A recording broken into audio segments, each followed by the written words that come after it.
What is up, everybody? This is your boy, Teran Rodriguez, bringing you another edition of Set Point.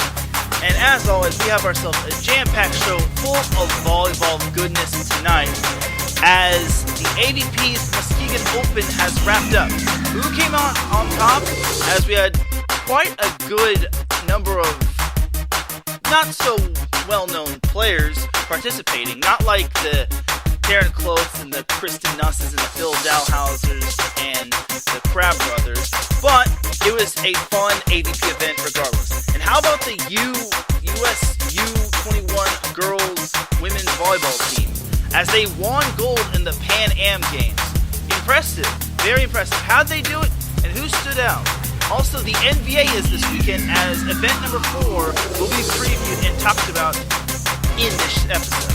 So, hand me a volleyball. Set up the net, because I'm about to serve you up some volleyball action here on Set Point. This is Teran Rodriguez, bringing you another edition of Set Point here on IE Sports Radio, your direct feed for all that is sports.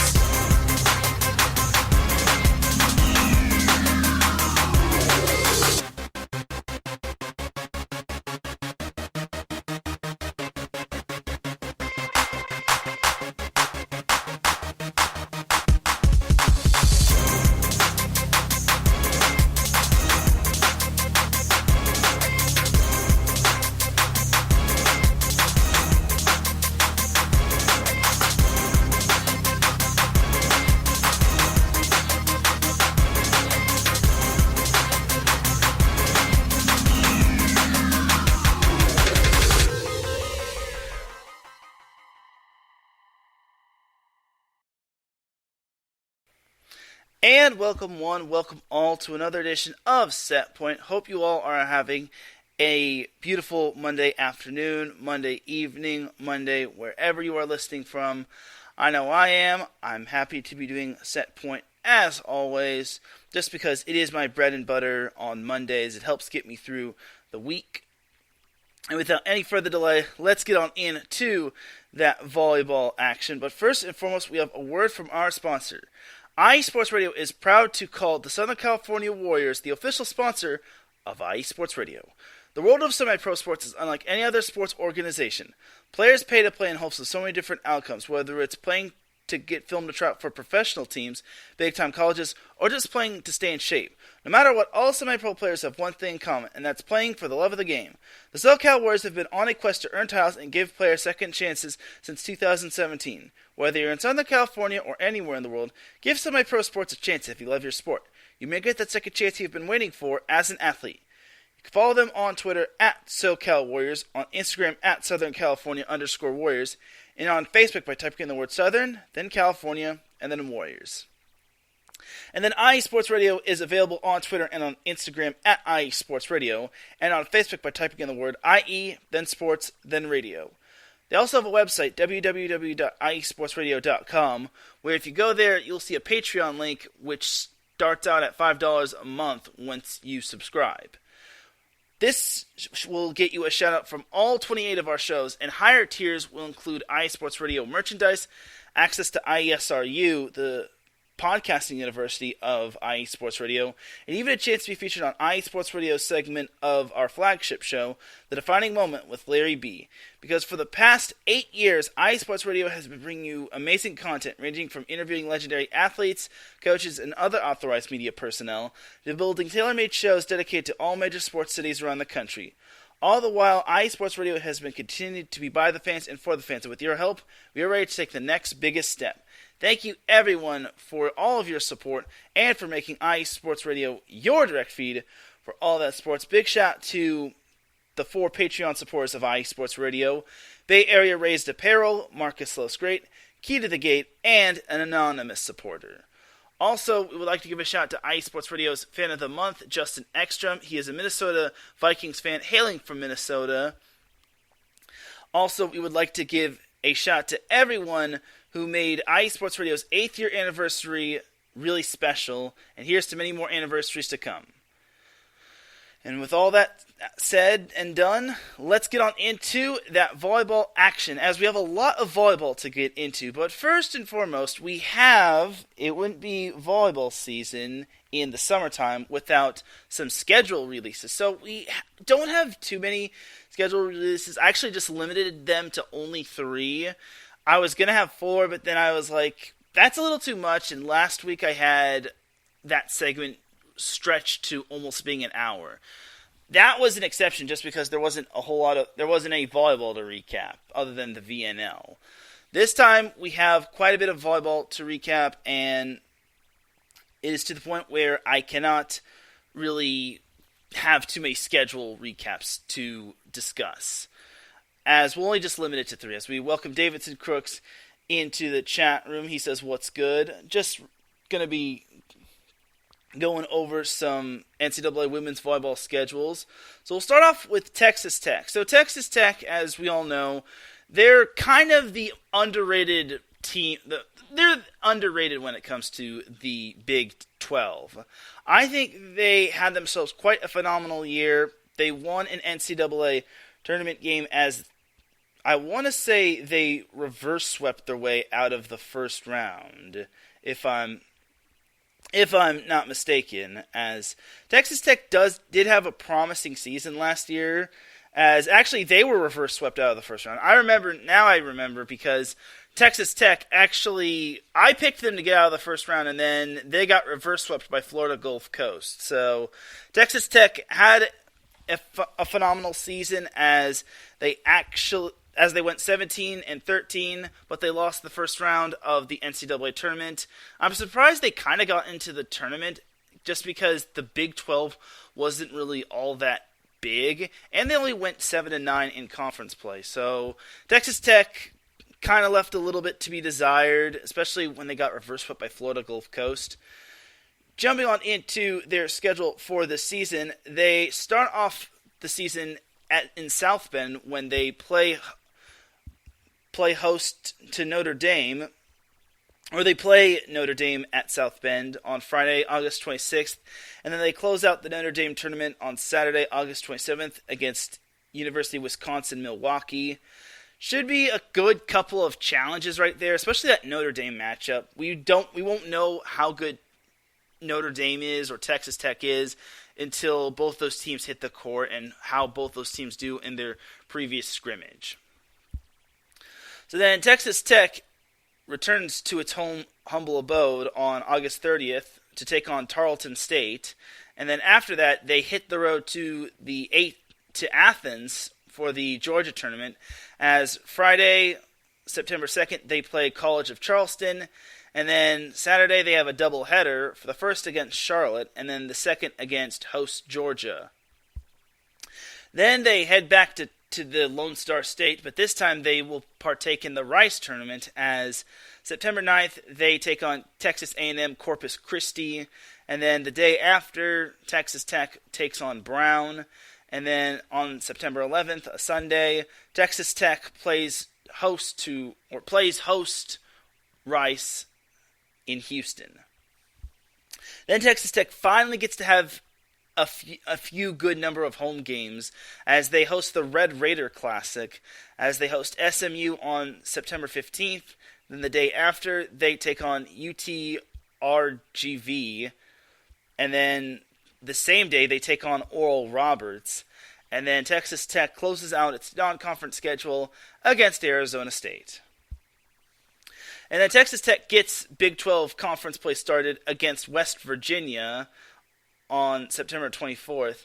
Should be an interesting first game just because West Virginia they're not really the best, but I don't think they should underestimate them. And then on September 28th, Texas Tech plays host to Kansas State.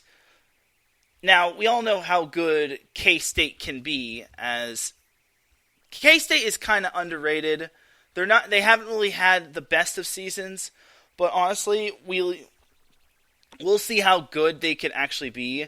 that could be a possible trap game, as October 1st, Texas Tech plays University of Texas, which that's going to be huge right there. Texas is going to be a monster of a game for the Red Raiders. And then the following week, Texas Tech hits the road to Fort Worth to take on TCU. Now, TCU is going to be a challenge, in my opinion. TCU has quite a bit, has some studs, but we won't know until they hit the court. So, following that, Texas Tech returns home to Lubbock to take on Oklahoma on October 12th, a Wednesday. And then on October 5th or 15th, Texas Tech hits the road to Kansas to take on the Jayhawks. Now, Kansas, that matchup's going to be very interesting, just because Kansas is a very good team. Kansas, as we all know, made the Sweet 16. They knocked off Oregon and Creighton. So we'll see if Texas Tech can put up a fight. And then Texas Tech will remain on the road. Well, I say the road, even though they're heading back to Texas when they play Baylor on Wednesday, October 19th. And then they have a two-day turnaround, as on October 21st, Texas Tech plays Iowa State. And then on October 26th, Texas Tech hits the road to Austin to take on Texas. And then the week after, Texas Tech returns home to Lubbock to take on Baylor. And then 3 days after, Texas Tech plays TCU at home. And then on November 9th, Texas Tech hits the road to Norman to take on Oklahoma, Boomer Sooners. And then Texas Tech will remain on the road, this time heading to Iowa to take on Iowa State. And then Texas Tech returns to its humble abode on November 19th to play West Virginia.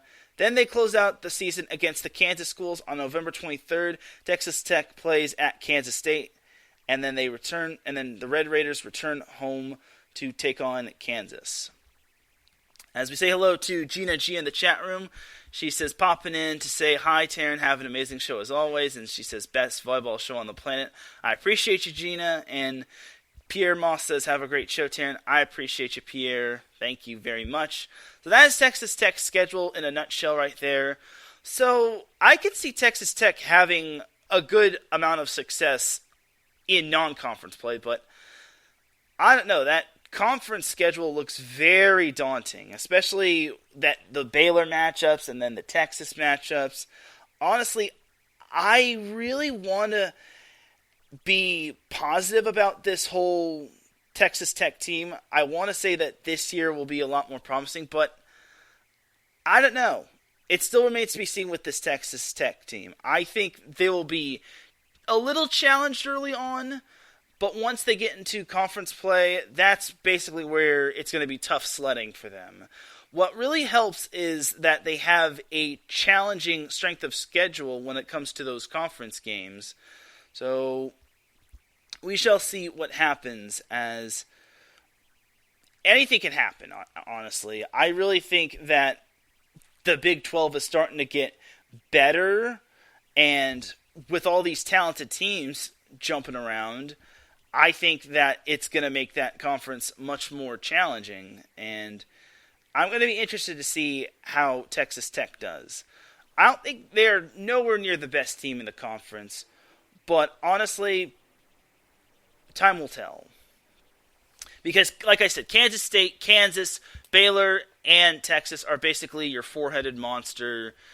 Texas Tech is kind of that fifth head that kind of stuck around for the ride. Not that I'm saying that Texas Tech is bad. I'm just saying that Texas Tech is going to have a challenge this year, especially with Kansas State still on the rise, and then Kansas having a phenomenal season last year, and then Baylor and Texas are a whole different story. They're the class of the Big 12 year in and year out. And especially since Texas is going to eventually go to the SEC, where they will join the likes of Florida and Kentucky and Tennessee. So that is that for Texas Tech's schedule. Jumping on over and staying within the Big 12, we have Baylor's schedule that was released. So I'm very excited for Baylor's schedule. So Baylor's schedule consists of their first matchup being in Fort Worth, Texas for the Big 12 versus Big 10 crossover, as Baylor takes on Minnesota in their first match of the season, and then Baylor plays Wisconsin the day after. They'll still be on October 26th and October 27th. So, honestly, that's already two challenging matches right out the gate. So, I really am excited. That's how tough Baylor is scheduled. I really think that this Baylor team is going to be all in. And honestly, I wouldn't be surprised on if they would have themselves a promising season.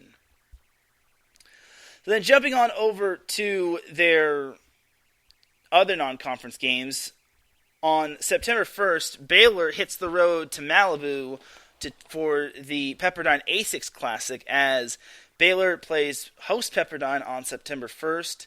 Then the day after, they play San Diego State.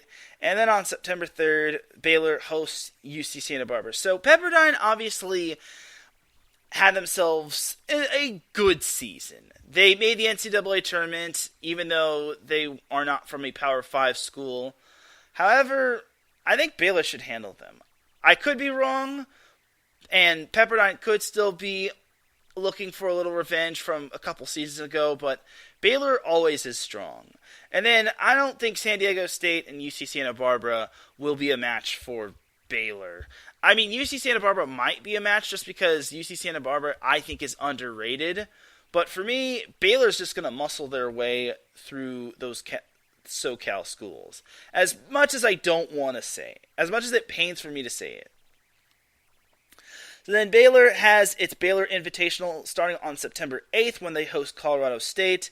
And then they have a doubleheader on September 10th against Arizona State and Evansville. Baylor should be able to handle those three opponents. I really think that Baylor shouldn't have too much problems. I think Arizona State's probably the stiffest competition that week. That's just my opinion. And then Baylor will remain at home to take on North Texas, the Mean Green, on September 13th. And then Baylor will remain at home to take on Tulsa on September 15th. And then they also have the Baylor Classic, which starts off with Tulsa and then ends with Sam Houston State and McNeese State. So what starts off to being a little bit of a daunting schedule with Minnesota, Wisconsin, and Pepperdine kind of eases up following the UC Santa Barbara match. I'm not trying to say that Colorado State, Arizona State, Evansville, North Texas, Tulsa, Sam Houston State, and McNeese State aren't good.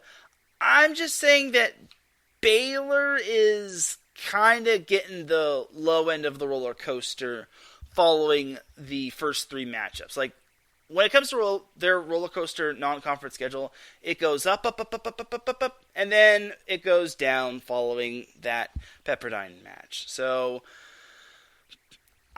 following the Big 10, Big 12 challenge, I think Baylor should be just fine. Whether they win those matches against Minnesota and or Wisconsin or not, I really think that Baylor should be well prepared for Big Ten conference play.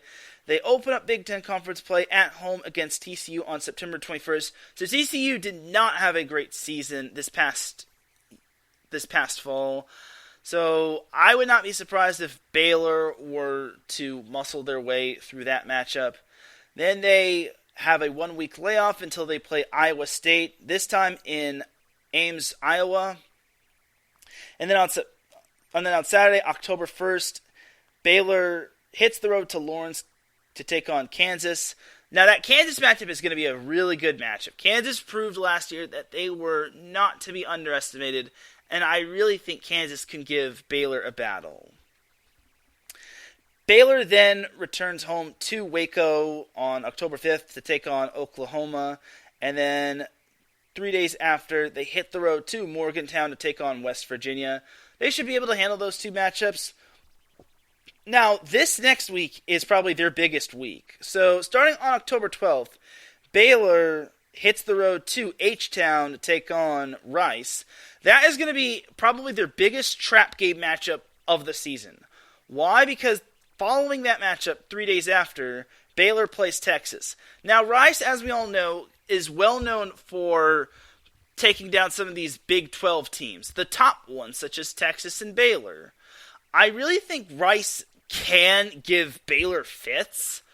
It's just all about which Rice team comes out to play. Sometimes we get the Rice team that no one wants to face in the NCAA tournament, and then sometimes we get the Rice team that kind of makes us wonder, is this team for real or is this team not for real? So Baylor versus Rice is going to be prime time, and honestly, them returning home to take on Texas is going to be even bigger prime time. Like, that Texas-Baylor matchup is going to be crucial. Like, that's going to be for the Big 12 championship. And then Baylor plays on October 19th, which is a Wednesday, against Texas Tech. And then they also play another NCAA tournament team from this past season, being Kansas State, in Manhattan, Kansas, on October 22nd. So both those teams should be manageable for Baylor. I just don't think that Baylor should underestimate Kansas State, just because Kansas State did get some good recruits, and they still have the high jumping power of the strong arm known as Aaliyah Carter. So I really think Baylor could have their work cut out for them against Kansas State. And then Texas Tech could be a big trap game for them, just because everyone seems to sleep on Texas Tech, but honestly, they're not to be slept on. Like, last year, they had a solid season.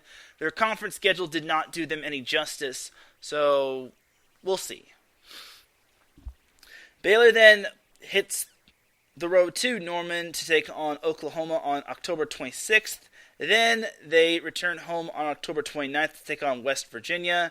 Then they hit the road on November 2nd to take on Texas Tech.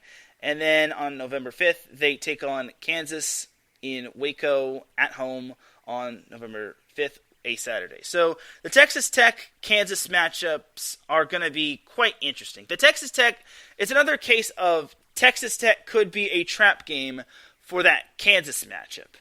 And Baylor does have talent. They did lose quite a bit of talent, but you can't underestimate this Baylor team. Baylor has been perennially good for the past few years. I said perennially good, but they've been good for the past few years, and honestly, they're doing great things, and they're turning heads throughout the entire volleyball world. For me, I think the Kansas matchup is going to be big time right there, just because Kansas had themselves a phenomenal season. Now, they did lose quite a bit of talent to the transfer portal and to graduation, but that doesn't mean Kansas can't reload on talent. And then Baylor hits the road to Fort Worth to take on TCU on November 12th, following that Kansas matchup. Then on November 16th, Baylor takes on Iowa State in Waco. And then Baylor then hits the road to Austin to take on the University of Texas on November 19th. So I don't know if Iowa State could be a trap game, but honestly, Baylor can't underestimate Iowa State, and they can't look ahead to Texas. I really think Texas and Baylor is going to be for the Big 12 Conference Championship. That's because there is no Big 12 Conference Tournament, which I kind of find a little baffling when it comes to these Power 5 conferences, but I digress. So for Baylor, Texas, that's going to be probably for the Big 12 Championship, and it's going to be huge. But what could also be huge could be Baylor's final game of the season when they head back home to Waco to take on Kansas State on November 26th. So, like I mentioned, Kansas State did make the NCAA tournament, and they have quite a good number of players, and they brought in some good transfers. If for some reason Baylor and Texas are tied atop the Big 12 conference standings, Baylor has to get this win, just because Kansas State is not to be underestimated. And it would be huge if Baylor got the win over Kansas State. It would be quite huge, and it would definitely boost their seeding, or could hurt their seeding if they lose to Kansas State. So, all in all, for Baylor, that is their schedule in a nutshell. They should be able to handle a majority of their schedule. The Texas matchups are going to be super tough, in my opinion, just because Texas always has a good team. And then their beginning of the season should also challenge them with Minnesota and Wisconsin. And then Pepperdine is kind of a sneaky good team. They're definitely on the radar of most NCAA tournament teams. And then you can't really sleep on UC Santa Barbara or Arizona State. And then that Rice matchup also looks really good. I honestly kind of wonder why Rice is slapped in the middle of their conference schedule. But it's totally understandable just because Rice wants to bring out the best in Baylor for 3 days after when Baylor has to take on Texas. So that is that for Baylor's women's volleyball schedule. Now let's jump on over to the Conference USA. Yes, Conference USA, as we're going to be previewing the breaking down the Western Kentucky women's volleyball schedule. So, yes, Western Kentucky, the Hilltoppers. So Western Kentucky kicks off its season with a doubleheader, taking on Miami of Ohio and Bradley at Bradley on August 26th. Then the day after, Western Kentucky plays Kansas City, or UMKC. And then following that matchup, Western Kentucky plays Louisville at home, which I think is going to be a very good matchup. I really think that Western Kentucky versus Louisville is going to be a fun matchup right there. I really think that it's going to be a battle of two NCAA tournament teams, and both these teams are actually interstate rivals. So I honestly would not be surprised to see Western Kentucky going toe-to-toe with one of last year's perennial powerhouses. I really think that is going to be a under-the-radar matchup, just because Western Kentucky doesn't get the same rap as University of Kentucky and Louisville. So I really like these interstate matchups. Louisville and Western Kentucky are going to be a fun matchup that is going to be really good to watch. And then Western Kentucky has the Hampton Inn Invitational as they play DePaul. And they also play host Bowling Green on September 2nd, which is a Friday. And then Western Kentucky finishes off the Hampton Inn Invitational when they play Northern Kentucky. Then they also play Northern Kentucky again in the Holiday Inn University Plaza Invitational. Now, I am kind of a little confused about this. I'm a little surprised that Western Kentucky is playing Northern Kentucky twice. Now, there could be a lot of reasons for that. Maybe it's because Western Kentucky needed another team to play in the University Plaza Invitational, and then they just said, Northern Kentucky, come on down. So that could be the case, but Northern Kentucky twice. And that second matchup comes in the span of 5 days, so I'm a little baffled by this, but what can you do? And then Western Kentucky plays Toledo on September 9th and then closes out the University Plaza Invitational against Austin Peay. And then Western Kentucky hits the road to Knoxville, Tennessee to take on the University of Tennessee. That's going to be a very good matchup right there. I really think that's going to be a great matchup. Obviously, Kentucky-Tennessee is the big rivalry, but you can't go wrong with University of Tennessee versus Western Kentucky. I think Western Kentucky is going to be just as good as Kentucky-Tennessee. I think that's going to really challenge Western Kentucky once they get into Conference USA play. And then also, I really think that's going to help out Western Kentucky's strength of schedule. Just because, no offense to the Conference USA teams, but for the most part, Western Kentucky is going to mow down the competition. So it's good that Western Kentucky is getting some of these tough matchups in their non-conference schedule, such as Louisville and Tennessee.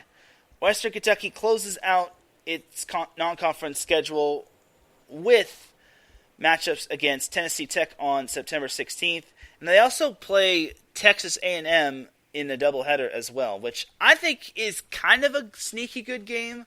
I think Texas A&M can be somewhat challenging. Texas A&M doesn't have the team that they did back in 2019, but honestly, it never hurts to play a Power 5 conference school. And then Western Kentucky closes out its non-conference play against Indiana. Once again, it's another Power 5 conference school, but honestly, I think Western Kentucky could handle Indiana as well.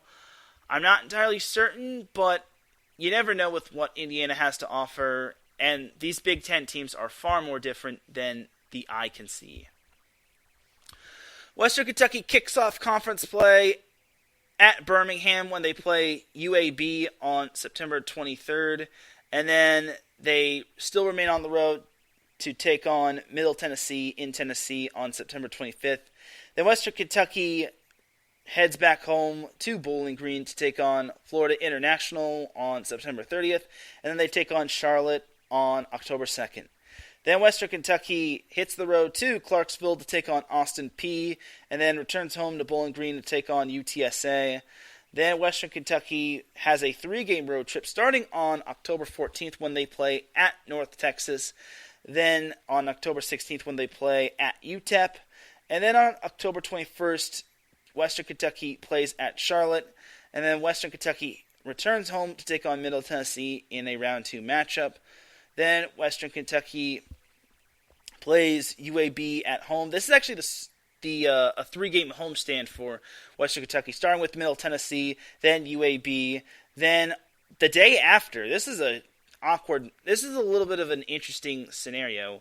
Western Kentucky plays Louisiana Tech the day after, but it is going to be at home, so they don't have to do any traveling.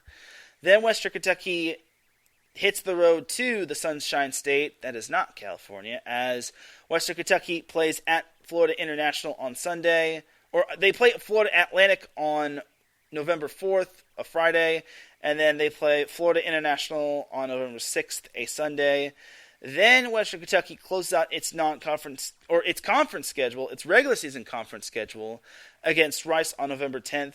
That is going to be prime time right there. Rice versus Western Kentucky is always a great matchup, especially since both of those two teams are the class of the Conference USA. Both of those teams basically are on track to meet each other in the Conference USA Finals tournament year in and year out. And then after Western Kentucky plays Rice, they have the Conference USA tournament from November 18th all the way to November 20th. More times than not, Western Kentucky and Rice do get into the NCAA tournament unless one team is not good and the other team is really good and they win that tournament. So for me, Western Kentucky, all they need to do is just have a impressive winning record once they end everything. The non-conference schedule is kind of going to challenge them. Hence why I'm happy they're scheduling Tennessee and Louisville, just because they don't want to get too loaded up on pushover opponents. And then once Conference USA regular season is over with, then they should be ready for Conference USA tournament. Again, their only stiff competition will probably be Rice, just because Rice is always a good team year in and year out. Same can be said for Western Kentucky. It's definitely going to boil down to those two. I don't see anyone else jumping out at me saying, this team is going to shock Western Kentucky and Rice. The Conference USA goes through Western Kentucky and Rice, and you never know what we're going to get with this season. I really think that both of those two schools are going to basically go at each other's throats when it comes to conference play. So that is going to do it for all the conference or the schedule releases for this week. Speaking of schedule releases, we did get breaking news earlier in the day, as this came from Emily Eamon of Big Ten Volley Talk. So she reported and confirmed all the sources that the Big Ten women's volleyball schedule is going to be released sometime tomorrow morning, which I think is going to be fun. And let me just say that again. The Big Ten women's volleyball schedule is going to be released sometime tomorrow morning. So as of this recording, it's going to be released tomorrow morning, June 14th, which the wait is almost over, and I'm excited to see what the Big Ten volleyball schedule has to look like. My only qualm with this is that the Big Ten volleyball schedule gets released the day after this recording, which means I'm going to have to move breaking down the Big Ten volleyball schedule to next week. So I probably won't have any other schedule release breakdowns for next week. It'll just probably be me breaking down the whole Big Ten conference schedule in terms of conference play, of course. So I really am excited for this. I also did get word that the Big Ten volleyball is going to have its first ever media day, which I think is going to be really fun. I really am excited for this Big Ten media day in terms of women's volleyball. Again, another qualm is I unfortunately won't be able to cover it. I feel sad, but it's all good though. I'll be able to probably catch it virtually, but I really wish I could attend this whole Big Ten or it's the Big Ten Volleyball Conference Media Day. So we'll see what happens going forward. But that's basically your Big Ten volleyball news right there. And that's pretty much all your NCAA women's volleyball. We're basically getting that. The Big Ten Women's Volleyball Conference Media Day will be on August 1st and 2nd, which is actually the same week as the NVA playoffs, which if I wasn't so focused on the NVA, I probably would try to make plans to go to wherever the media conference day is slated to be at, but that's basically a little out of my range. So there's that right there in terms of NCAA women's volleyball talk. So jumping on over to the AVP. So the Muskegon Open was kind of an interesting tournament, if you ask me. It didn't have like the big time names, like I said in the intro. It didn't have like the Teran Rodriguez, the Kristen Nusses, the Phil Dalhausers, the Crab Brothers, but it did not disappoint. So we'll start off with the women side of things. So the semifinals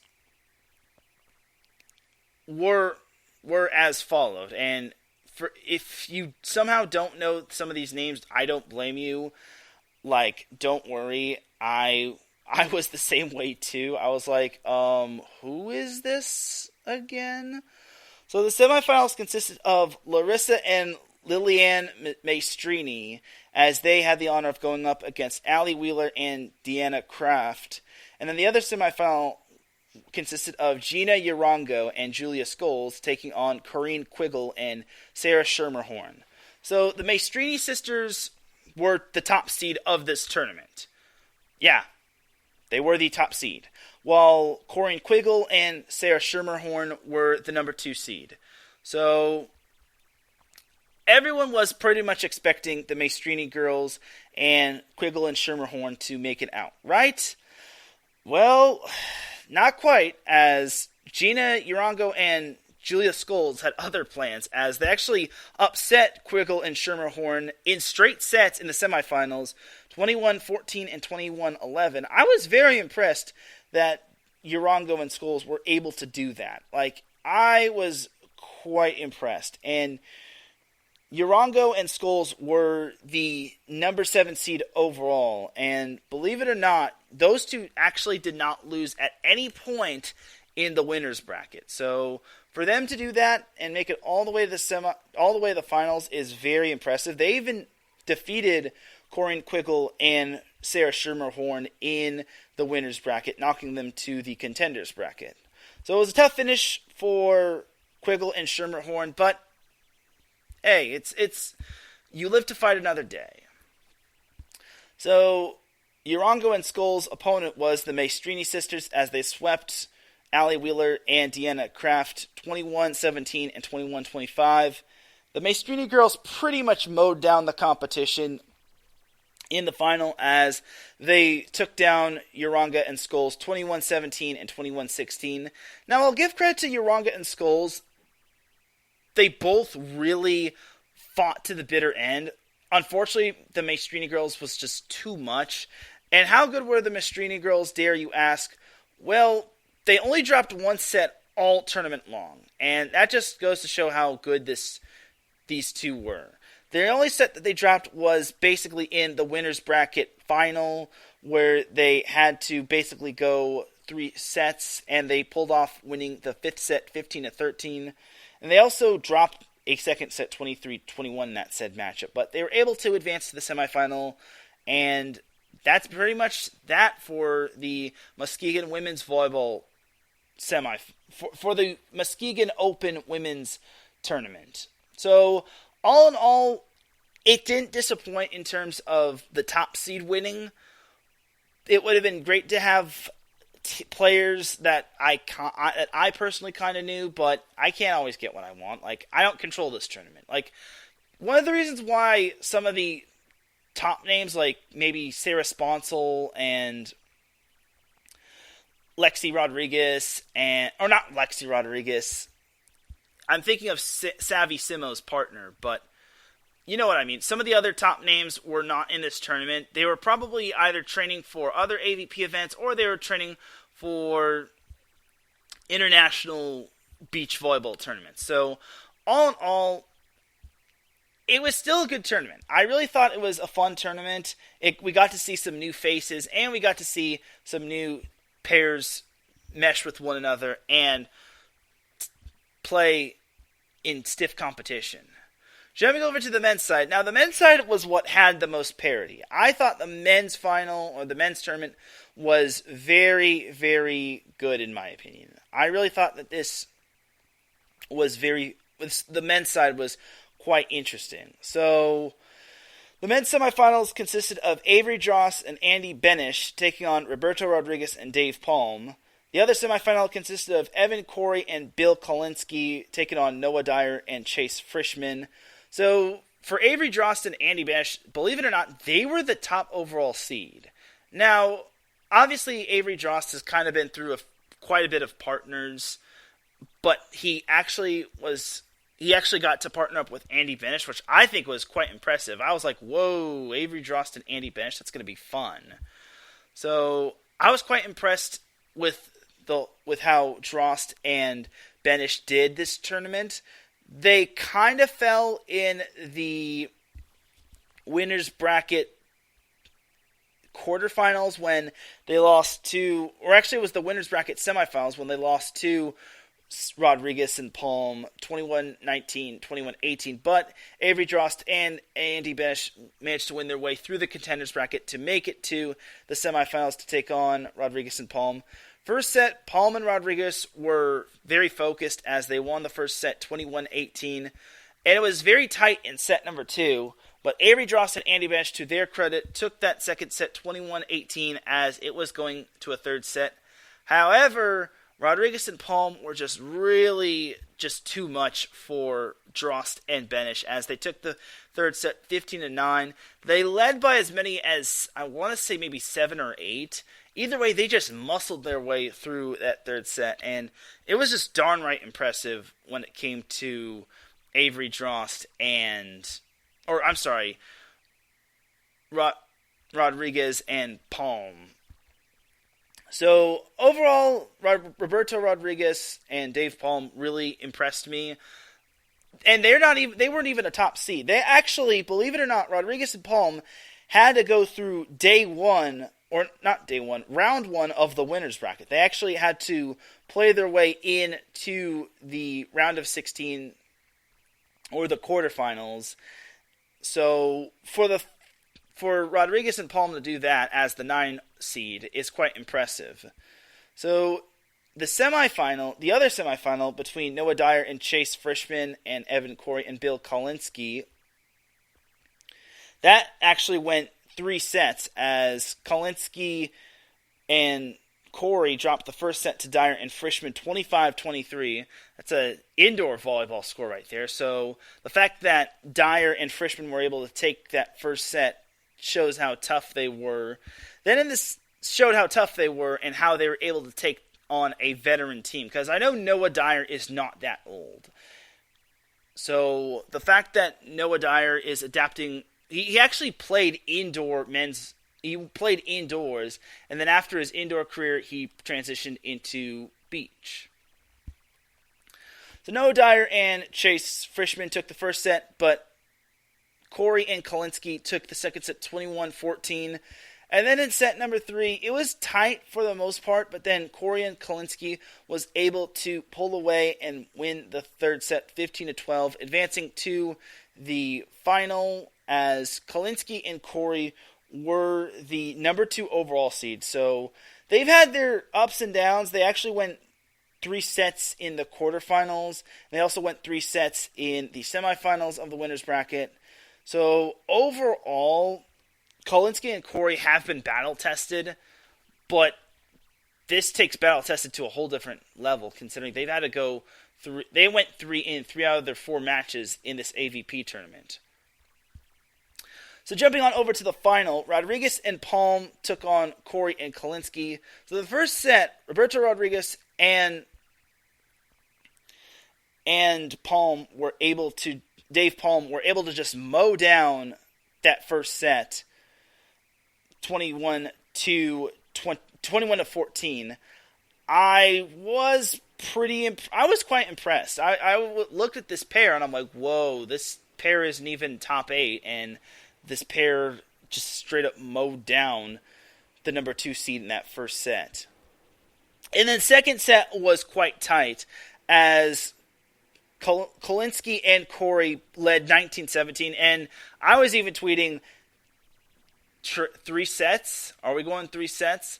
And then to the credit of Rodriguez and Palm, they scored 2 straight. They eventually had match point, but then Kalinsky and Corey tied it up. Then Corey and Kalinsky had their set point, could not convert. Then it was 22-22, and then Palm and Rodriguez could not convert their match point, and then same was said for Corey and Kalinsky. So it was 24-24, and Palm and Rodriguez needed to score 2 points. They got their first point. It was at match point, but remember, they were in the free, so they needed to score via side out. So they eventually were able to do so on that second point, and Roberto Rodriguez and Dave Palm took the second set 26-24 in a thriller of a second set as they eventually won the Muskegon Open tournament. So I was quite impressed by this pair. Like, again, you got to remember, these two had to partake in the first round, and then they had to play in the round of 6, and then the quarterfinals, and then the semifinals, and then the final. They never once dipped into the contenders bracket, which I think is very impressive. And remember, this was the 9 seed. Like, top 8 seeds get a bye, so they had to go through the first round, then the quarterfinals, then the semifinals, and then the finals of the winner's bracket. Then they had to go through the semifinals, which that went 3, and then they had to outlast a very talented Kalinsky and Corey pair, where eventually they managed to win the Muskegon Open. So overall, very impressive win for Rodriguez and Palm. I really think that we now know who this pair is, and nobody's going to sleep on these two. So I think that's a very successful AVP beach tournament for Rodriguez and Palm, and I'll be interested to see what they could do when the AVP heads down to Denver, Colorado. Here's hoping that doesn't snow. So that is that for the AVP for this week, and it was a successful Muskegon Open, and it did not disappoint. So here's hoping Denver, Colorado can top that. The Denver, Colorado AVP event will be on July 20, or not July 22nd, July 2nd and July 3rd, which, that should be fun right there. I think it's going to be July 2nd and July 3rd, and it is going to be in Denver, Colorado, so the Mile High City will be hosting the next AVP event. I think it's going to be fun. The only thing is, we get ourselves quite the big layoff when it comes to the next AVP event. We're not going to have AVP for another 2 more weeks. So we'll survive. So that's that for the AVP discussion. Looking at my time here, we are 49 minutes into this recording, so let's actually take ourselves a quick little commercial breaky break. When we come back, we've got some Pan Am Women's Cup finals to recap. Then we have the VNL to recap on the men's side. And then lastly, we have the NVA to preview. So keep it locked here. You are listening to Set Point here on iSports Radio, your direct feed for all that sports. We'll be right back after this.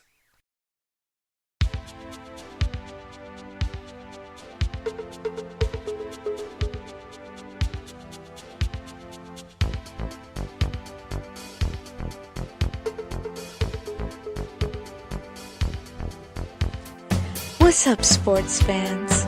Are you looking for the latest on Northern California sports? Then take a trip out west with me, your host, Gina G, on Reppin' the NorCal Sports, right here on IE Sports Radio, your direct feed for all that is sports.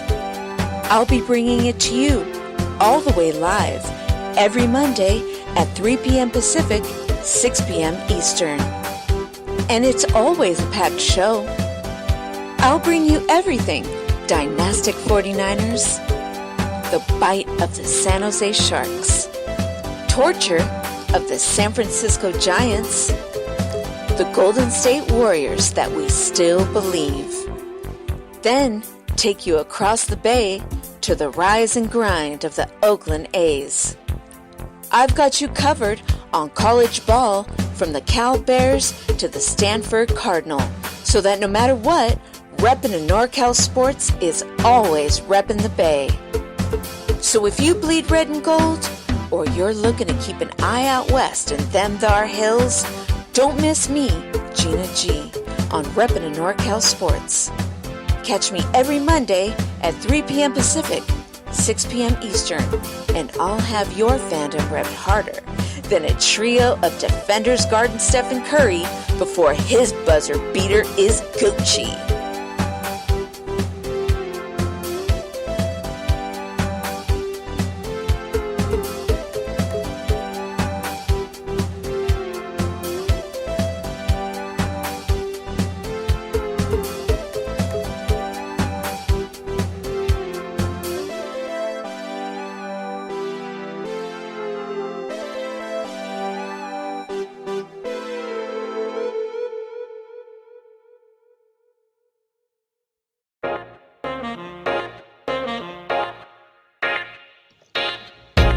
What is going on, everybody?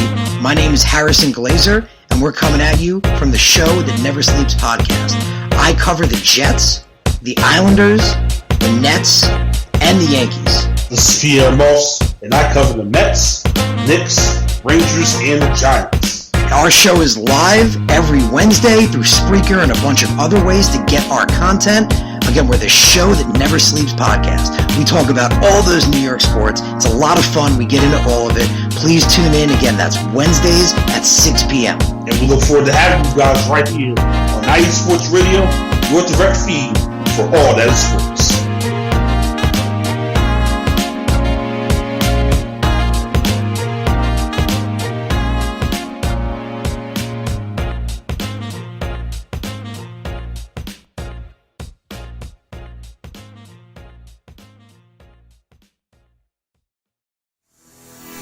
Sports fans, do you like teams that are tough, cities that are tougher, and fan bases that are passionate about their teams?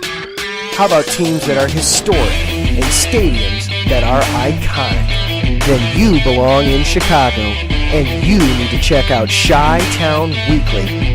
Join me, Adam Kernan, every week as we keep up with all things Chicago sports. Bears, Bulls, Blackhawks, Cubs, White Sox. We'll cover them all, plus more. The Windy City is always buzzing, and we'll keep you up on all the big games and major stories. So tune in to Chi-Town Weekly every week right here on IE Sports Radio, your direct feed for all that is sports.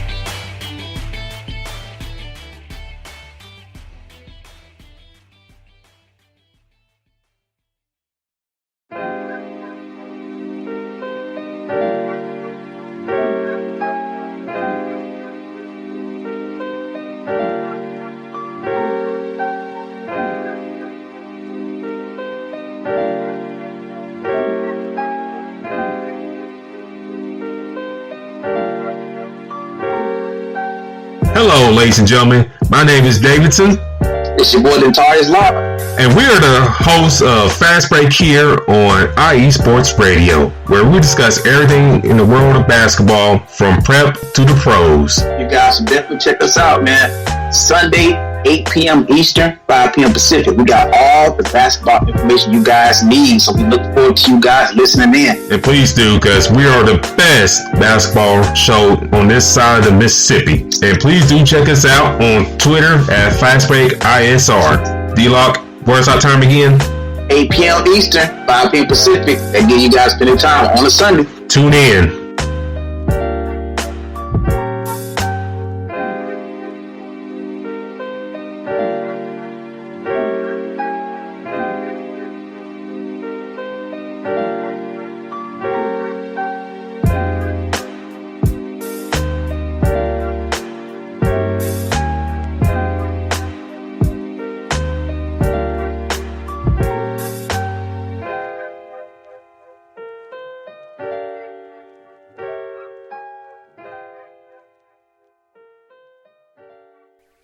Back with segment number 2 of Set Point here on IE Sports Radio, your direct feed for all that sports. Definitely do check out all of our amazing shows, such as Reppin' to NorCal Sports with Gina G, The Show That Never Sleeps with Harrison Glazer and Pierre Moss, Chi-Town Weekly with Adam Karnick, who was not on this week, but will be back next week, and Fast Break with Davidson Crooks and Dentarius Locke.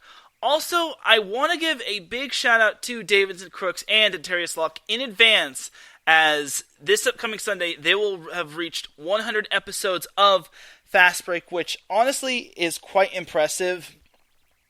I want to say they're only one of maybe 4 shows on IE Sports Radio to cross the 100 episode thresh mark, as Set Point is one of them, Extra Mile is one of them, and then I imagine there's been like 100 or so episodes of The Defining Moment and 3 and Out. But a big congratulations to Dentarius Locke and Davidson Crooks for surpassing 100 episodes in advance.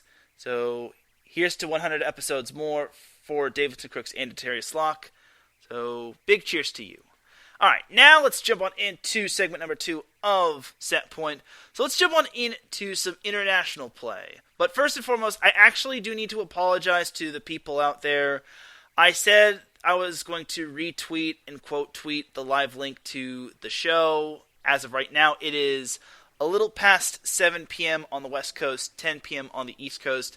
I did not retweet / quote tweet the live link until about maybe a little before 7, so I'm sorry the people. I'm giving myself the mini Dum Dum of the Week award, even though it is not Friday, but I'm sorry. I didn't mean to not retweet / quote tweet the live link, I didn't mean to forget to do that, but I'm human. So let's jump on into segment number 2. So let's jump on into the Pan Am Cup. So the U.S. women's U21 team was pretty much just, I wouldn't say mowing down the competition, but they pretty much just had themselves, they were pretty much just dominant throughout most of the tournament. They won their first 2 matchups with ease.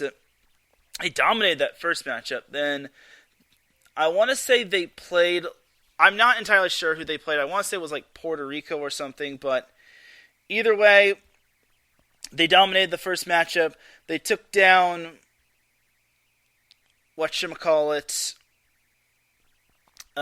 Canada in the second pool play matchup, as they took down Costa Rica. The U.S. took down Costa Rica in dominant fashion. Then they took down Canada the day after. Then, in their final pool play matchup, the U.S. took down Argentina in a grueling 4 sets. Argentina made the U.S. work for that match, as the U.S. eventually got a bye into the semifinals. They got to take on Chile in the semifinal, where they pretty much dominated that matchup as well. So it all came down to the final, where Argentina defeated Mexico in 4 sets, where the 4th set they just straight up stomped on them after they lost the 3rd set. So let's jump on into that Pan Am Cup final between the U.S. and Argentina. So, again, rematch of pool play between the U.S. and Argentina.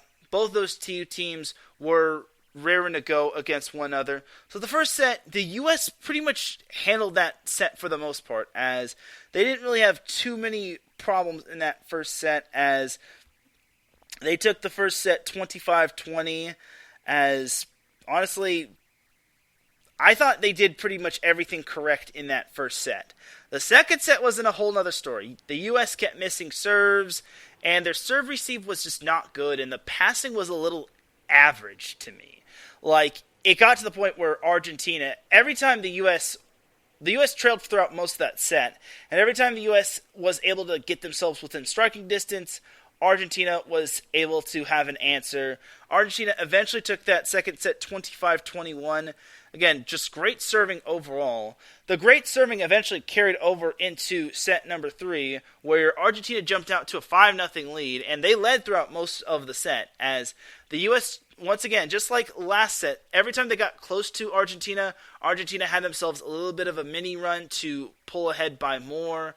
It wasn't until 13-13 where the U.S. caught to Argentina, but then, like I said, Argentina was able to use a mini run to go up by more. The two teams were eventually tied up at 19-19 when the U.S. finally took its first lead of the match off of a block, where they led 20-19, and they did not look back as they took that third set 25-22, and I think that was the turning point right there. If they don't get that block, then I don't think their energy is as high as they want to be, as whenever you get a block, it basically boosts the morale and just gives you that buzz to like keep on going and to just get that adrenaline going. So the U.S. was one set away from winning the Pan Am Cup, and then the fourth set, the U.S. had more of that same energy they had following that block at 19-19, as they basically, it was tight early on, but then the U.S. started to pull away with some strong serving and some well-timed kills. This time, the U.S.'s serving was really good. They didn't miss as many serves as they did in sets 2 and 3, and honestly, I really was quite impressed with the great gameplay from Rachel Fairbanks, and who set the entire offense. And then the offense itself was very dominant, particularly in the middle, where Becca Alec and Raven Colvin were just dominant in the middle. Becca Alec had herself a huge game. It was probably her best game of the Pan Am Cup, as the U.S. took that fourth set 25-14 in dominating fashion, and they won the Pan Am Cup, which I was very impressed, in my opinion. Chloe Chicoine was named the best hitter of the tournament, and then the most outstanding player was Bree Kelly. Chicoine is an incoming freshman for the University of Purdue, and then Bree Kelly is a middle blocker for the University of Florida. I really was impressed with a lot of these players. They were captained by Teran Rodriguez, the libero for Nebraska. I was quite impressed by how she was able to lead the team. For me, I also was, like I said, I was very impressed with Rachel Fairbanks. She really set the offense quite well. We also got to see Alexis Stuckey set in that fourth set for the U.S., but Rachel Fairbanks did an outstanding job leading the team. She did a little of everything. She got kills, she got aces, she got blocks, but she really set the offense really well. And for her to do that, she's only a sophomore, mind you. She's about to be a sophomore going into this upcoming season. But for Fairbanks to do that on a big stage such as that shows how much she's grown. And it also helps that her coach is Dan Fisher, which trusts her quite a bit. And then I also got to give a little bit of a mini shout out to Nora Sis. She put in some good numbers. She was one of the top freshmen from last year. She plays for Creighton, and honestly, Nora Sis did an outstanding job in this tournament. She had 30 kills the whole tournament, which is not bad, honestly, considering that Dan Fisher was basically like shuffling his lineup and trying to get that perfect lineup for his team. I thought those are some good numbers for Nora Sis, and I think that's going to really help her out this upcoming season for Creighton. And I'm really excited to see some of these players. Raven Colvin also did well, but also Becca Alec came up big in the championship match. Bree Kelly also came up big all tournament long. And then I also got to give a little bit of a mini shout out to McKenna Wercher, who had herself a solid final match. And then also, I gotta give a shout to. I'm gonna give a shout to everybody. Everybody did their part. Lexi Rodriguez was great at libero. Chloe Chicoine was great, and she's only 5'10", mind you. Like most of those U.S. girls are pretty much 6 feet or above. She's actually second shortest on the team, believe it or not. Like I said, Rachel Fairbanks set the offense well. Aaliyah Rubin got to see some action, and she's an upcoming freshman going to Stanford. Alexis Stuckey I gave a shout-out to when it came to the offense, to her setting the offense in that fourth set. Norris, Raven Colvin, and McKenna Wercher I gave a shout-out to. Merritt Beeson was also a very talented player in this tournament. Merritt Beeson really did a great job, as I was quite impressed with how she worked the right side. I really thought she was very effective on that right side, and I really think she has a bright future for Florida, especially since they just lost quite a bit of players to graduation. I already gave a shout to Becca Alec, who had herself a monster game in the middle. Bree Kelly was named the most outstanding player.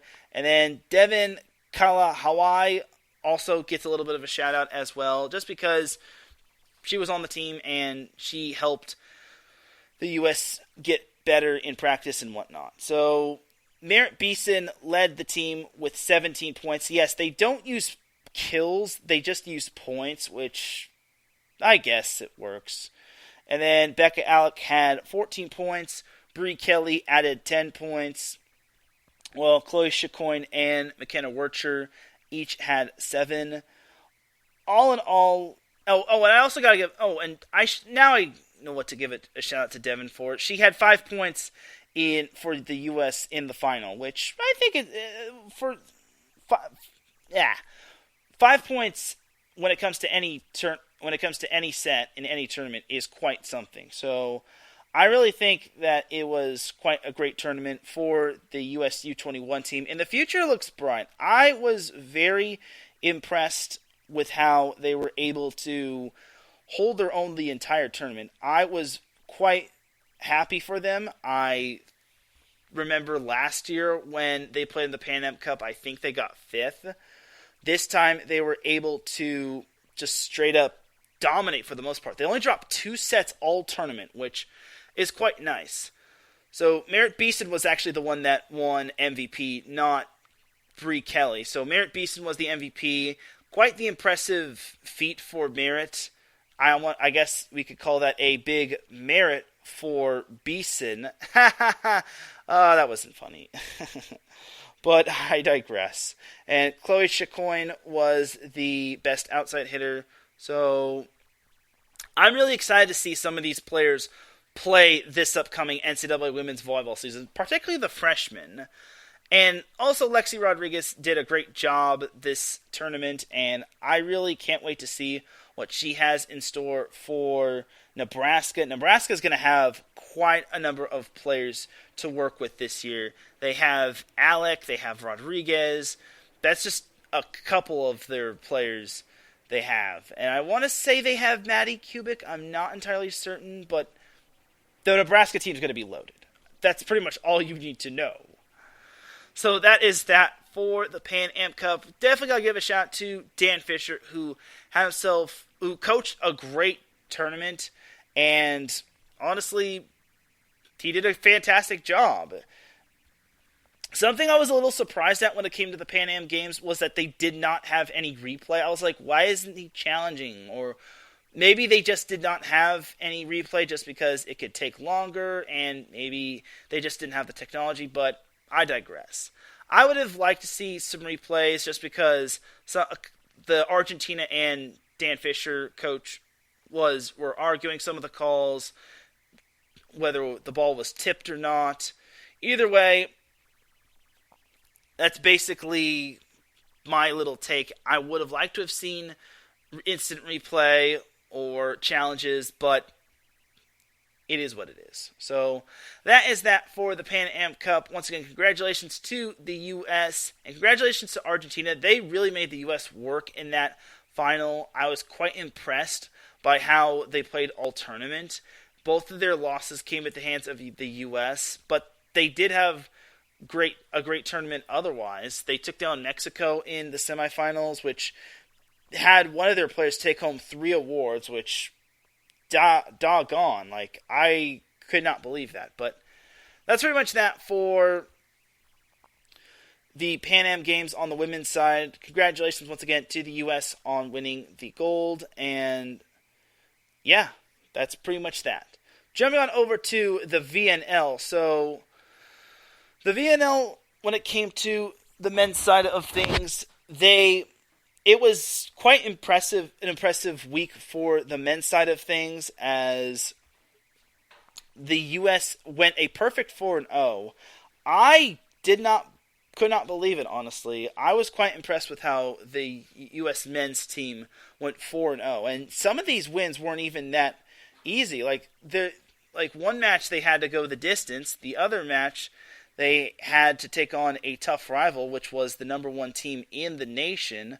So, let's start off with the first matchup, which they managed to beat Serbia and Iran.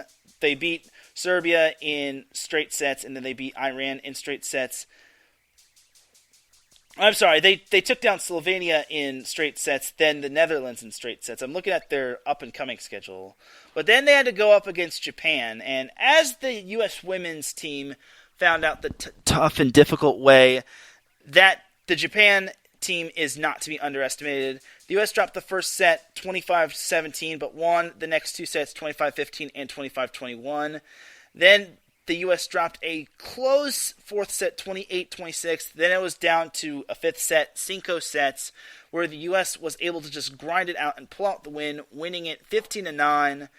Eventually, that was probably their most emotional win and their most thrilling win of the Pan Am Cup as of right then and there. The U.S., in less than 24 hours, also had to prepare for Brazil, the number 1 team in the nation. And Brazil was ready to go in the first set. They won it 25-21. Then the second set, the U.S. was able to grind out that second set and win it 27-25. Now, winning that close second set was, to me, the turning point. I think if the U.S. drops that set, then the Brazil is feeling really good going up 2-0, and then it puts the U.S. on their heels. However, in that third set, with the match tied up at 1-1, the U.S. took that set 25-20, which was very impressive, and they were up 2-0 in the match on the number 1 team in the nation.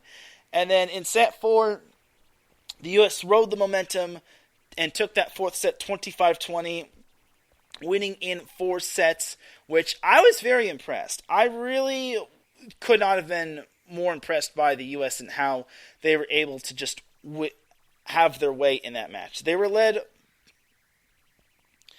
U.S. was led by Jake Haynes, who had 20 points, which it's quite impressive. It was quite impressive that he had himself a monster game, and personally, I think that the U.S. needed to have someone come up big, and he was that guy. He was that guy who was able to have himself a big game. Someone else that had a big game was Jeff Jendrick, who had himself 12 points.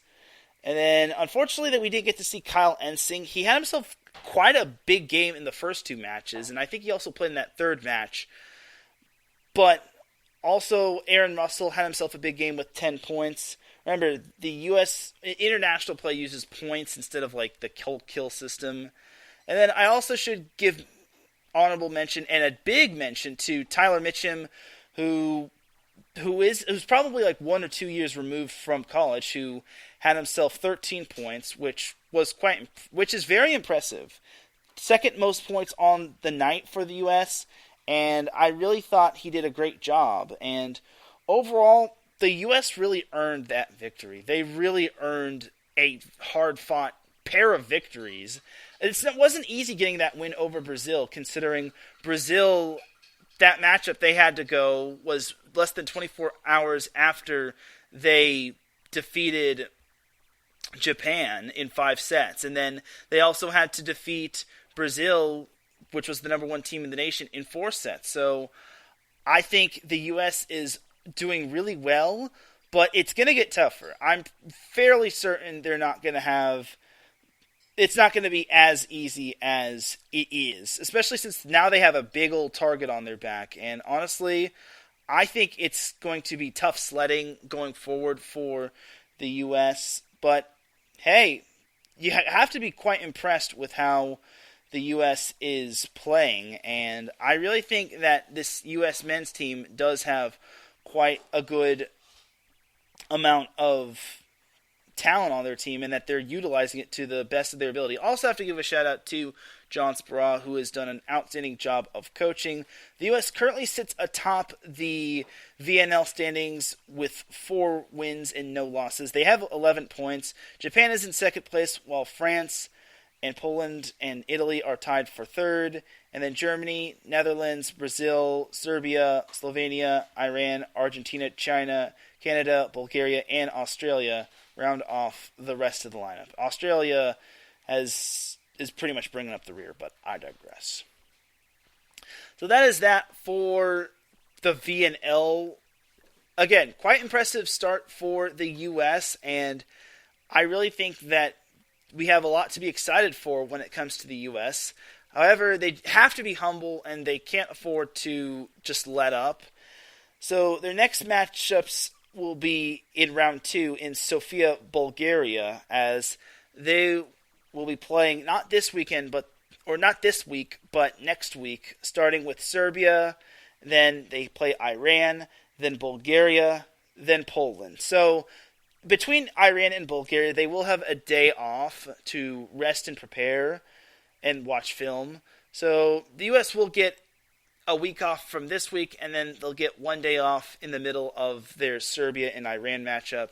The Serbia-Iran will basically be the first half and second half, and then the day off will basically be their breather, and then they'll close out the week against Bulgaria and Poland. So then they have their final matchup, or their final round in Osaka, Japan, where they'll play Germany, France, Canada, and Argentina, but that's looking too far ahead. So overall, I think the U.S., as long as they don't underestimate their opponents, as long as they pass the ball well, they should be in good shape. So that's the U.S. in a nutshell right there. And yeah, great job, U.S. men's national team. So that is that for the VNL on the men's side. Let's close out the show with the NVA preview for this week. So this is going to be event number 4, as the NVA is getting closer and closer to the end of the regular season. Looking at the standings right now, starting off with the National Coastal Division, we have the New Jersey Freedom in first place at 6-0. The Orange County Stunners are 4-2, and the Seattle Sasquatch are 1-5. The Freedom is the only undefeated team in the NVA, so that's something to watch for. But don't sleep on the Stunners. The Stunners could and are still in striking distance of the Freedom. It's only a matter of time before the Stunners do get hot and eventually hit their stride. So we'll see what happens with the Freedom. Then the American Coastal Division, we have the Las Vegas Ramblers at 5-1, followed by Southern Exposure at 2-4, and then the Inland Empire Matadors at 1-5. Of all the teams that are very close to winning its division, the Vegas Ramblers are very close. I want to say with two wins, they should lock up the American Coastal Division. It's definitely doable for the Ramblers, and they deserve credit. Jumping to the National Central Division, we have the Texas Tyrants leading the pack at 5-1. Then we have the Los Angeles Blaze at 3-3, and then the Chicago Untouchables at 1-5. So the Tyrants are another team that is very close to clinching its division. I want to say with 2 wins this weekend and then a loss from the Los Angeles Blaze, the Tyrants should clinch that division no problem. And then we have the most wide open division in the NVA, the American Central Division.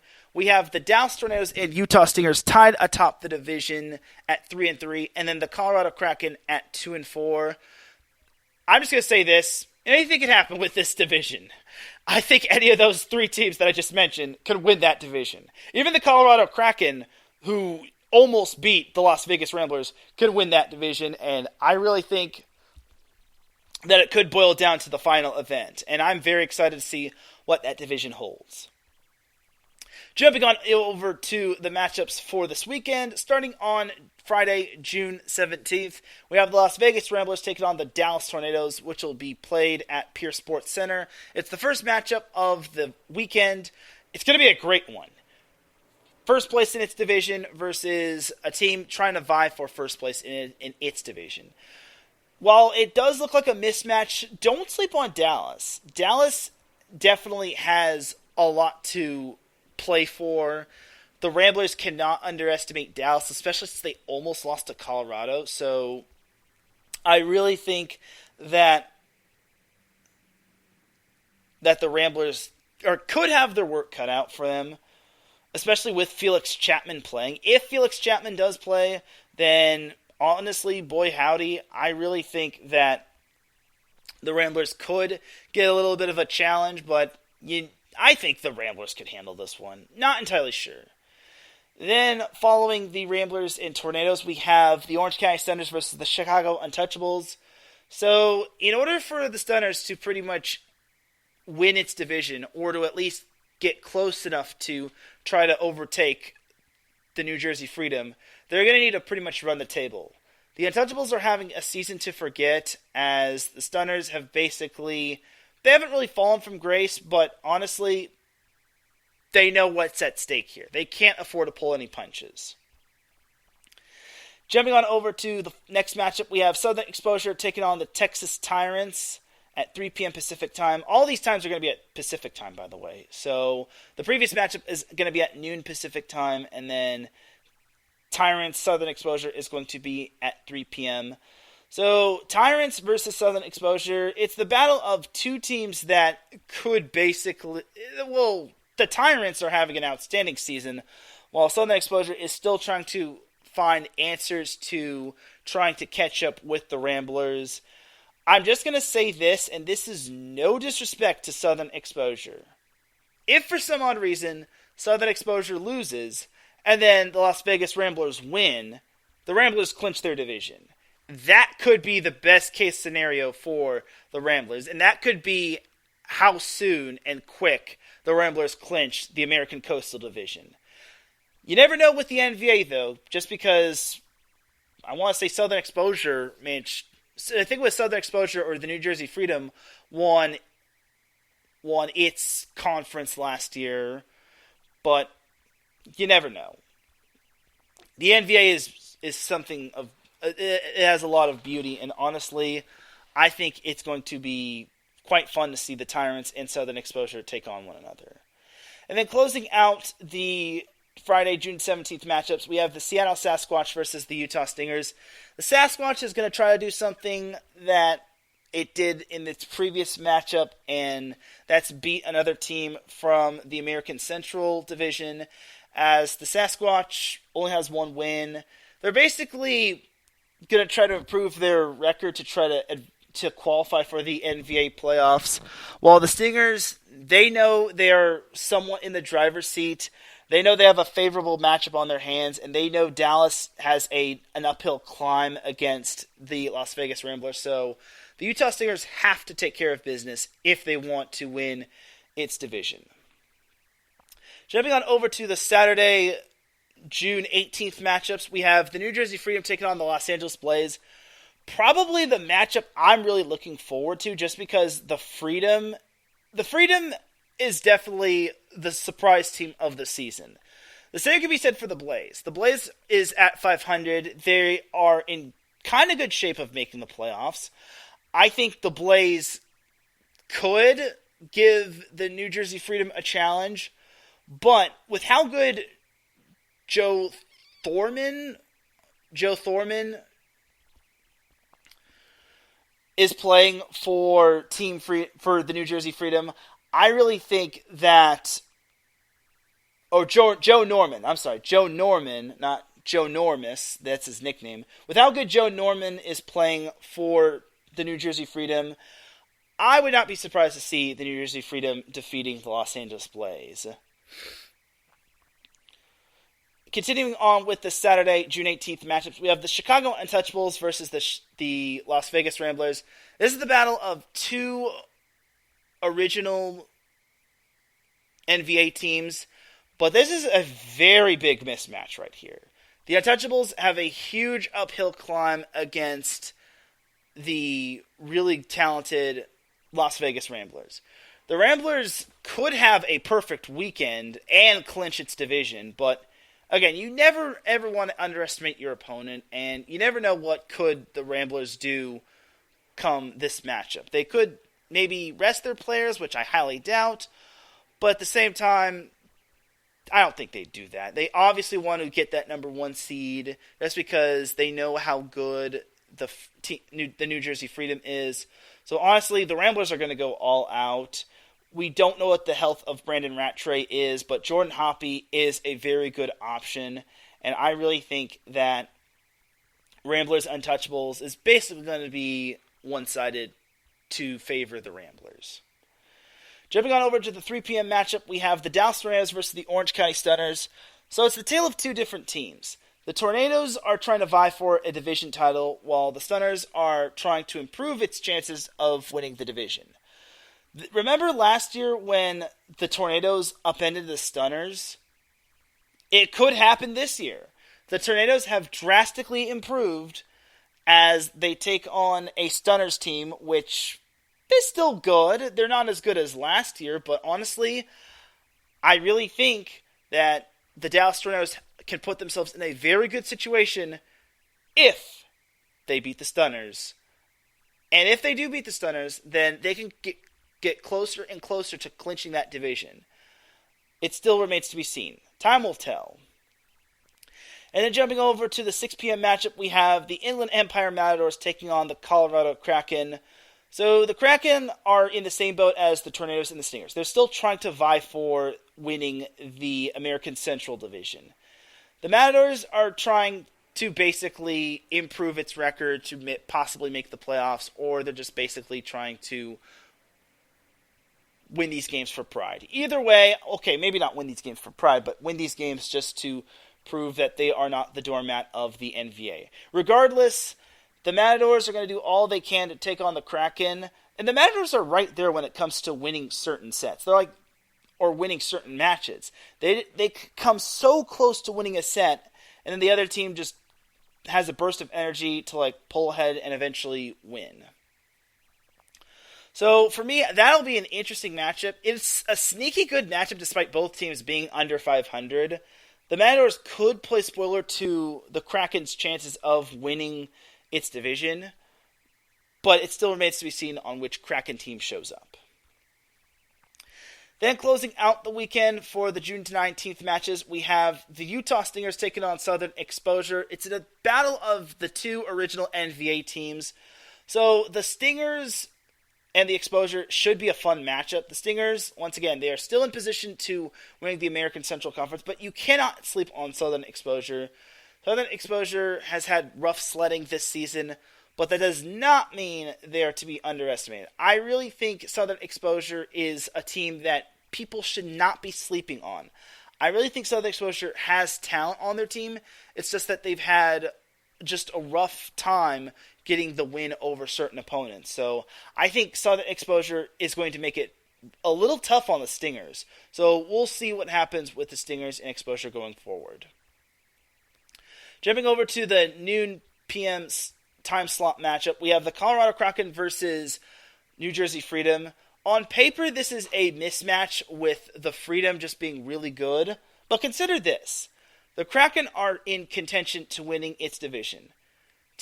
The New Jersey Freedom is in contention to locking up at least a share of its division. The Freedom, as I just mentioned, they take on the Los Angeles Blaze, which is not an easy matchup. The Kraken, which nearly beat the Las Vegas Ramblers last week, or last event, could also prove to be a challenge for the New Jersey Freedom. I really think the Kraken have what it takes to keep up with the Freedom, but the Freedom is just playing at a very high level. So we'll see what happens with that matchup. Then we have the Texas Tyrants taking on the Seattle Sasquatch in the 3 p.m. time slot game. So the Tyrants could be on the verge of locking up its division depending on what happens with the Los Angeles Blaze. I really think the Tyrants have, with that much firepower on their team, they can be able to dispatch of the Seattle Sasquatch. Now, the Sasquatch is not to be underestimated. I think that the Sasquatch performed really well in the previous event outside of that Untouchables matchup. So we can't write off Seattle. Not yet. Especially since they have a lot to play for in terms of pride and in terms of being a first-year program in the NVA. So we'll see what happens. And then closing off event number 4, we have the battle of the Southern California teams, the Los Angeles Blaze and the Inland Empire Matadors. So the Blaze have a good chance at making the playoffs. Maybe not winning its division with how Texas is pretty much just mowing down the competition, but possibly making it as a wild card team, if there is such thing. And then the Matadors are just playing to defend home court. Well, not like home court, but they're playing to defend home territory. But either way, while it looks like the Blaze is highly favored to win this matchup, you can't underestimate the Matadors. Like I said, they are right there when it comes to attempting to win matches. It's just that they have something going on which just prevents them from winning. But either way, this Matadors team is promising, but the Blaze looks even more promising with the season that they're having. So honestly, it would not surprise me in the slightest if the Blaze won this matchup. And that is pretty much that for event number 4's preview. Next week, all of the division teams are going to be taking on one another. You know how the NFL has its final week of the season where all the teams in their division face one another? That's basically going to be the case for the NVA. And that match to highlight for event number 5, and I know I'm looking really far ahead, which is not ideal, is Orange County versus New Jersey. That's basically the matchup to highlight for event number 5, but I'm looking too far ahead. For event number 4, I'm going to say the matchup to watch for this weekend would probably be Stunners versus Tornadoes. Just because I honestly think that both of those teams are playing for something. Also, maybe Ramblers versus Tornadoes could also be an honorable mention. That's because the Tornadoes are trying to vie for winning their division, while the Ramblers are trying to look to lock up their division. And the Ramblers on Friday could lock up their division as early as that. Because a win for the Ramblers plus a loss for Exposure pretty much gives the Ramblers their division. So that's kind of my little playoff division scenario right there. So that is that for the NVA right there. And ladies and gentlemen, that is going to do it for this week's episode of Set Point. But actually, before we close off the episode, I actually do want to I did have some breaking news regarding one of Team USA's women's national team players. As for those that did not know, Michelle Barsh-Hackley actually had her gold medal stolen, which made me so sad, and it was just so heartbreaking to see Michelle Barsh-Hackley's gold medal stolen. I want to say it was stolen from her car, which, don't ask why she put it in her car, but the person that stole it was arrested, and they charged him with burglary and identity theft, which I'm glad they caught the culprit. My only thing is, I hope they're able to recover the gold medal. I still can't believe someone would go as far as to stealing a gold medal. It really broke my heart, honestly, that when I saw that Michelle Barsh-Hackley's gold medal was stolen. It's not something that really can be replaced, honestly.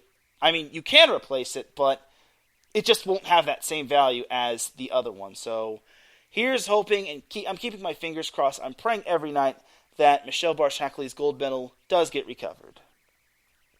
But that is going to do it for this week's episode of Set Point. Without any further delay, let us drop that beat, as I'm about to dip like a banana in chocolate. You feel me? Thank you everyone for tuning in to Set Point. I really do appreciate you all tuning in. Thank you to everyone that popped in the chat room, Gina G, Davidson Crooks, Pierre Moss, and Mike Pat. If you listen live, I appreciate you. If you listen on the playback, I appreciate you. If you listen at work, I appreciate you. If you listen at any time, any place, anywhere, I appreciate you. Once again, big shout out to the chat room. Big shout out to everyone that has continued to support Set Point and IE Sports Radio. And once again, here's hoping that I win the Grant Berger Media Award. It would be awesome if I were to be a finalist at the very least, but if I win it, that would be awesome. I definitely like putting on for the people and doing what I do for IE Sports Radio, and I'm going to continue to keep this volleyball train rolling. Nothing's going to stop me.